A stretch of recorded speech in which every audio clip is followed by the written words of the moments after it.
Hello, I'm a woman in my 30s. I used to believe that good deeds return as good things, and bad deeds return as bad things. Recently, that proved to be true. The reason I'm sending the story is because of that incident. At the time, I was attending K University, one of the top 3 universities in Korea, majoring in law. Ever since middle school, I was very tenacious and would accomplish a goal I set to the end. Studying was like my pride, thus I studied very hard. My mom was always proud of me, who never needed any costly tutoring to enter a prestigious university. However, the joy didn't last as my father's construction company started to fail, and financial disaster hit our home. We had to move from our house and my mom had to look for a job from being a full-time housewife. Because of such chaotic surroundings, I didn't get the scholarship that I had never missed getting. As a result, I ended up taking an unplanned leave of absence from college. I was in a dire situation where I had to earn money to pay even for my cell phone bills immediately. Luckily, with the help of my mom's friend, who always thought highly of me, I got a part-time job at a large law firm. Although it was just a part-time job, I was thrilled, as one of my dreams was to work for a law firm. I went to work thinking that I wanted to have a permanent position quickly as my future legal career. As a part-timer, my duties encompassed menial works, doing cleaning and running errands, but using my head, I learned quickly and did a good job, earning the manager's trust. I enjoyed my work and felt like I became a member of the law firm, even though I was just a temporary worker. I adapted to the law firm perfectly, and I became very close with the manager, who was 6 years older than me.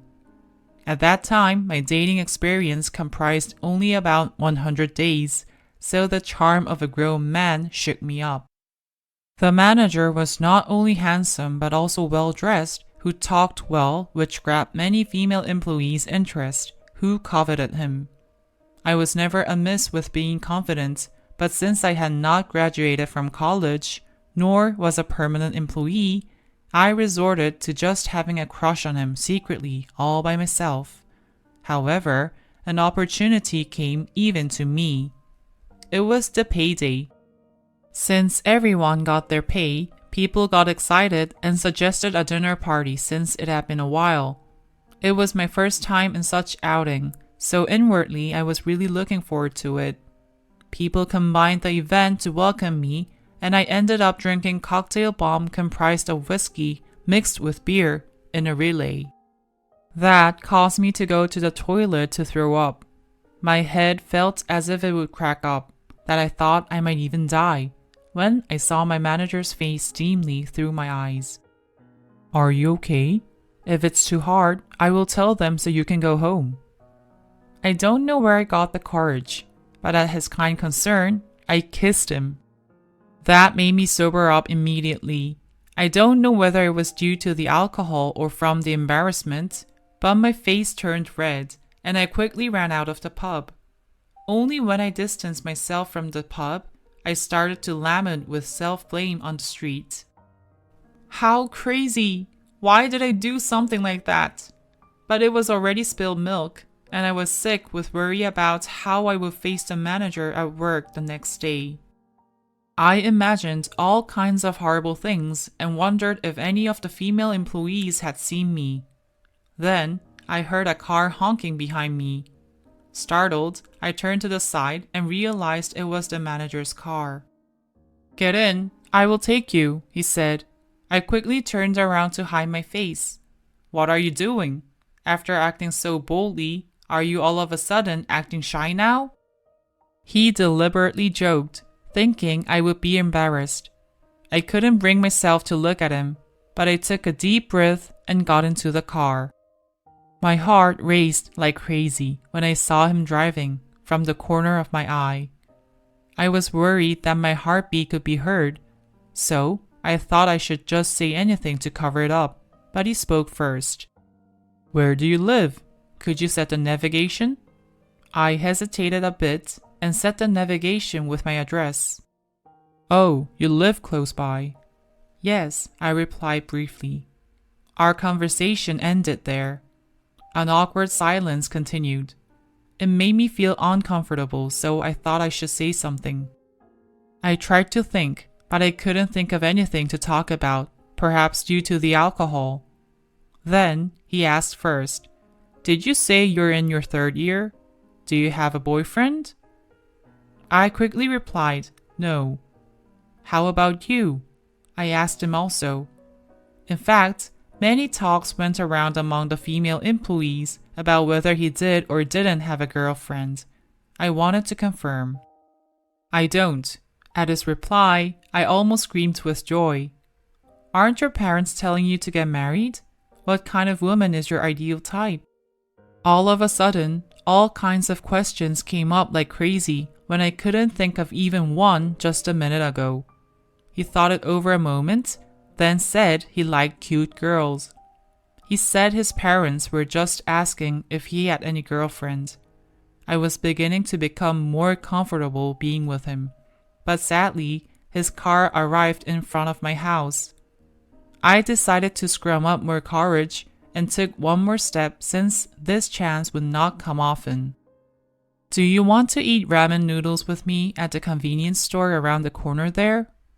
I wanted to spend a little more time with my manager, so I suggested it. He agreed. We sat across the table in the store, waiting for the noodles to be cooked. "You know, eating late at this hour, you'll gain weight, right?" The manager looked at me as he spoke. Saying that to a woman is against manner.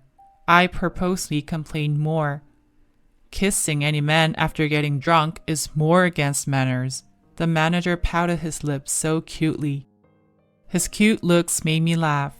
We talked while eating ramen and realized that we were both interested in each other. From that day on, we began dating secretly.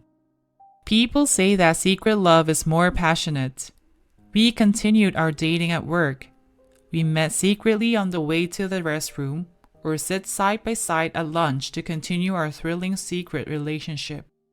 Furthermore, the best part of the secret dating was when the other female employees were scheming to get his attention.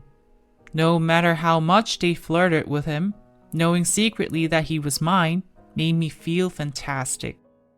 A few months passed. My dating someone older was at another level compared to when I dated guys around my age. My time with him was very dreamy. It was until that day. It was the day his parents from the countryside came up to Seoul to attend their relative's wedding. He had to take his parents to the wedding and told me in advance that he could not meet me over the weekend because his parents were staying overnight. Since his parents were visiting, I certainly understood. Then, that night, he called me. He told his parents about me and they wanted to meet me. I was flustered at such a sudden request, but I quickly got ready to take this chance to gain some points from his parents. I dressed as conservatively as I could. The most nervous moment of meeting with them came. His father was expressionless. His mother seemed sophisticated but somewhat critical, and I thought she wouldn't be an easy person. My boyfriend introduced me to his parents. "She's Hyunju I told you about. Hyunju, greet my parents." I greeted them most politely and sat down. "I heard that you're a K University student." I can still remember her first question. "Yes, I'm on a leave of absence." "Why? Are you getting ready to study abroad?" I heard that students these days take leave of absence from 1 to 2 years to build up their skills for a better portfolio. At her question, I felt uneasy. To tell her the truth, I would feel too miserable, but to lie, my boyfriend already knew the reason for my leave from my college. "Mom, at a first meeting, asking such questions is too..." He saw me looking uncomfortable and tried to intervene. Why? Was my question rude? I could see that his mother wouldn't let up so easily. I decided to tell the truth. As soon as I opened my mouth, I saw my boyfriend shaking his head not to say it. At that time, I knew that his parents were very demanding. When I stopped talking, his mother seemed to be suspicious of me, that I felt I had to say anything. With impending graduation, I didn't have any working experience, so I wanted to try out various areas and took a leave of absence. She didn't seem very satisfied with my answer, but she nodded her head. I felt so pathetic. I learned later that his parents were financially well-to-do who owned a building downtown in the region. They sent all their 3 sons to study abroad and lived in their building, receiving rent from their store tenants. They were well known in their hometown to have raised their sons well. His mom disguised her pride in the form of a complaint, saying that her son is qualified enough to become a lawyer since he graduated from law school and studied abroad, but he chose to work instead, because he didn't want to take the bar. Even though she was the mother of a man I loved, it was hard to listen to her. When the weekend was over, I went to work at the law firm, but purposely, I didn't go near my boyfriend. He noticed that I was pouting and sent me all kinds of hand signals to gesture his apologies. Unfortunately, his gestures were noticed by other female employees also. What is that? What did I see? I thought the inevitable had happened. I was dragged into the employees' lounge by the senior female employees. I was surrounded by them, who put me through exhaustive interrogation and returned to my seat with no energy left. When I returned, I saw a box of macarons which my boyfriend must have left. After work, he apologized to me profusely that I decided to put the matters to rest. However, the news spread in the law firm that we were seeing each other. Although I became a butt of the teasing jokes, they were not as bad as I had expected. I actually found myself enjoying them. On the other hand, my boyfriend was having a difficult time.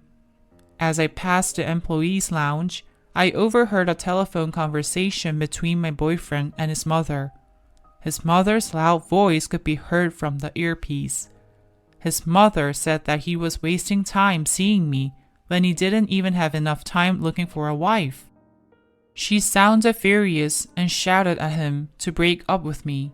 I held my breath as I listened to their conversation. The fact that I didn't know what he was facing and was just excited all by myself at work made me feel bad for my boyfriend. I was then full of thoughts about whether or not we should break up. Eventually, I confessed to my boyfriend that I have overheard his conversation. I asked him why he endured that without telling me. He said he didn't want to make me feel bad as well. He apologized that I found out. It was okay up to there. He asked me if I go back to college, how much tuition was needed. I asked him why. Then he said it would be good if I would fulfill the standard that his parents would approve of. Thus, he wanted to help me graduate from college. I was shocked at his words that he wanted to pay for my tuition. Even if he were to offer, I had no intention to accept it. It was something I had not thought of, and I was moved that he must really like me that much. Why don't you get a student loan? I will help you pay it. No, why don't you just quit here and work as a tutor? I will introduce the students. You will earn much more money, won't you? I became disappointed quickly when he appealed, pushing me that way so much. I thought he liked me as I was, but now he was pushing me to bring up my social status to please his parents. I also was disappointed in myself for feeling moved by his offer to pay for my tuition. I felt numb. When I remained silent, he realized that I was hurt, and he said that he was just saying that because he wanted to marry me, and that he was sincerely sorry and apologized. I wondered how bad my situation must be for him to think of all that. At that time, I felt the harsh reality of having no money.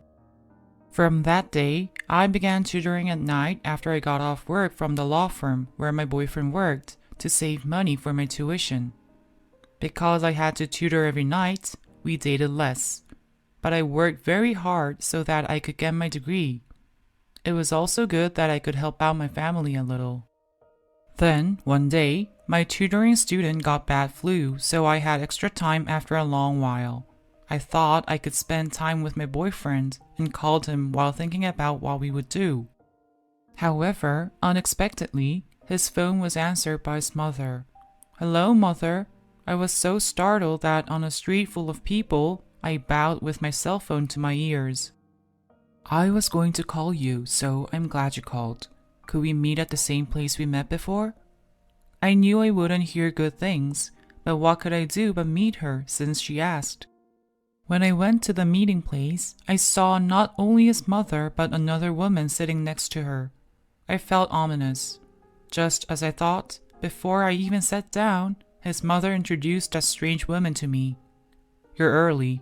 Say hello. This is the one who will marry Songhyun." I stopped at her words.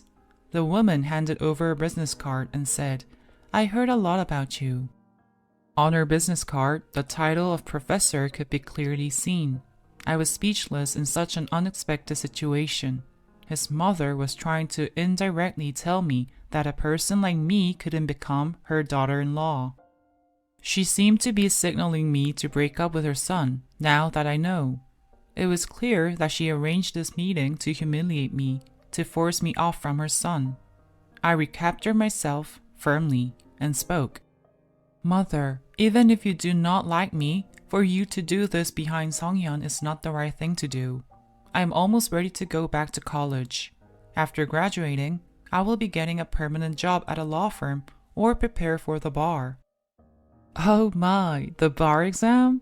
Even though I had not finished talking, the woman who had just met me for the first time snickered, interrupting.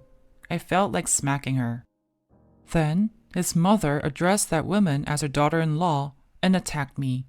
"Hey, are you glaring at my daughter-in-law? You're really something. How could a mere high school graduate even mention a bar exam? Do you think it's something like getting a driver's license? Even my own son, who's so smart, is having a hard time with the bar. So do you think someone like you could do that? How ridiculous." My pride was hurt, but I didn't want to break up with my boyfriend, so I appealed once again to his mother.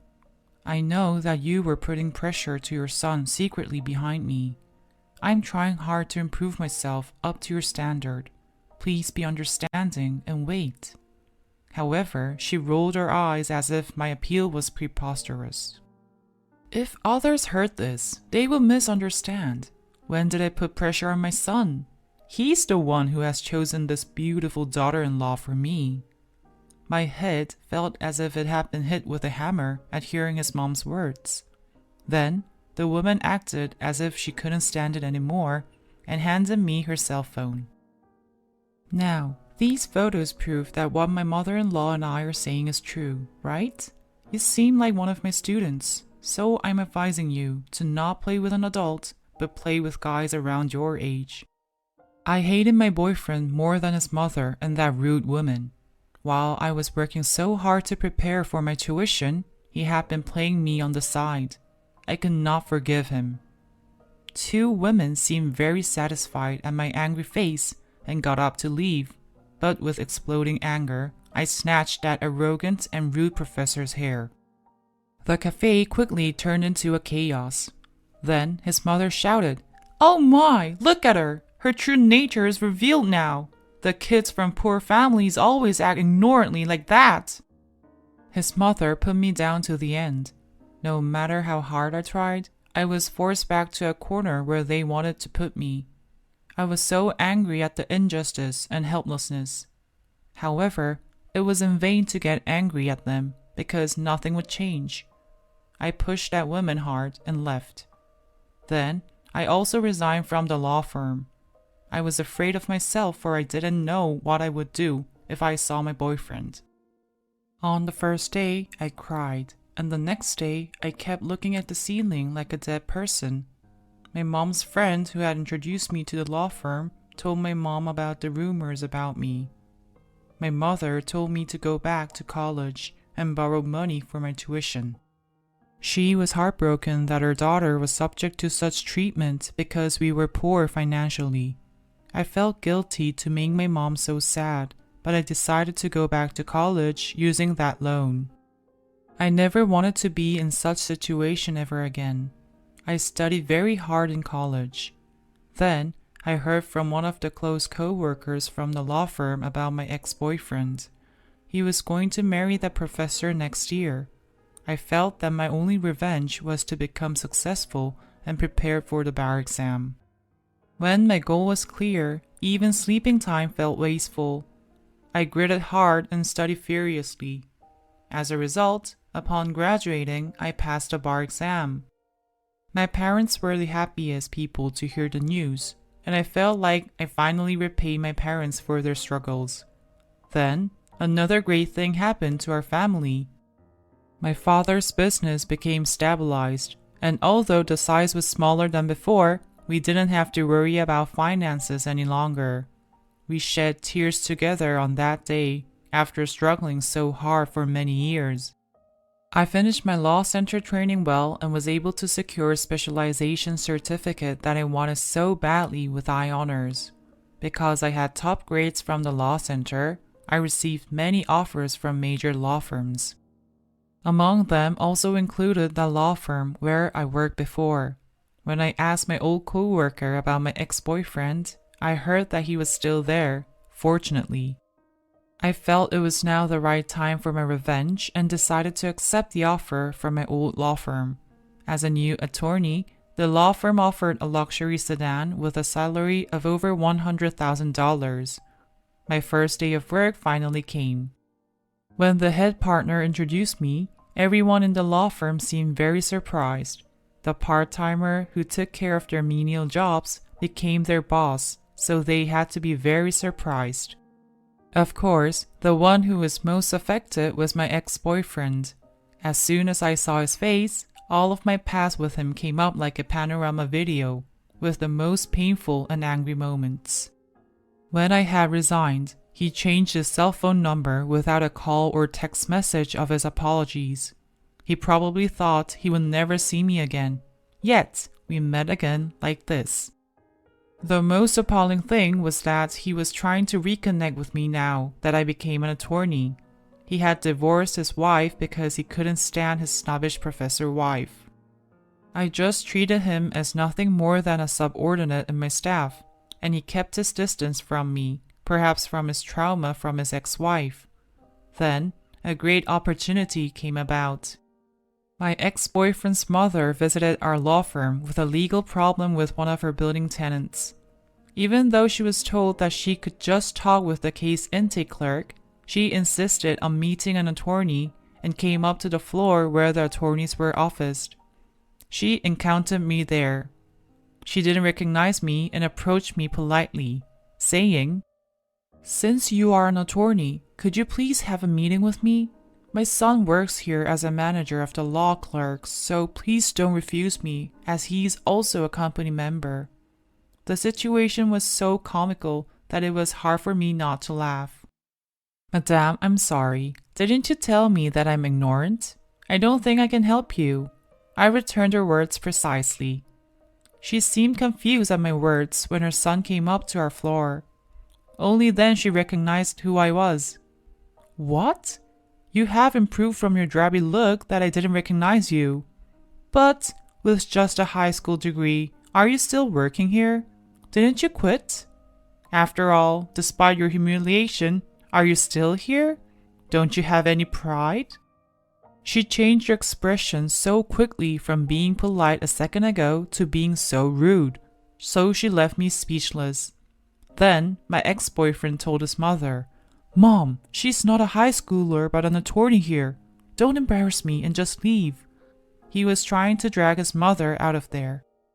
However, his mother was obstinate and came up to me and said, "What is he saying?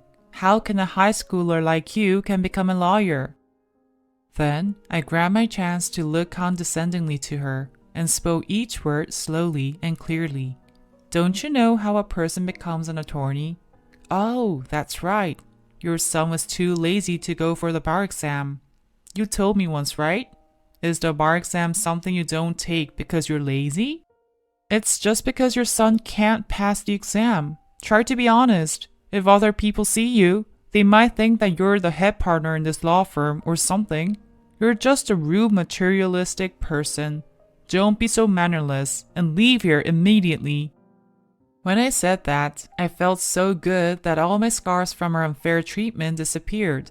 I smiled triumphantly. At my words, both my ex and his mother's face turned red. I have to go to a trial, so I'm leaving. Manager Kim, by lunch, bring Miss Choi's case file and leave it on my desk. I gave a job order to my ex-boyfriend and leisurely left the office. I was able to hear the gossip that spread fast at work through other female employees. My ex-boyfriend's mother, after seeing my changed appearance and my treating her son as my subordinate, became so upset that she complained of a sudden stomach spasm that she got carried away by 911 emergency ambulance to the hospital. I felt avenged. At the end of the month, my ex resigned for health reasons. I did not hear about him after that. My legal career started out as a way to get revenge, but with so many cases overload, I had no time to even think about my ex-boyfriend's news. Presently, I am spending my vacation happily, while preparing to move to another law firm with better offers.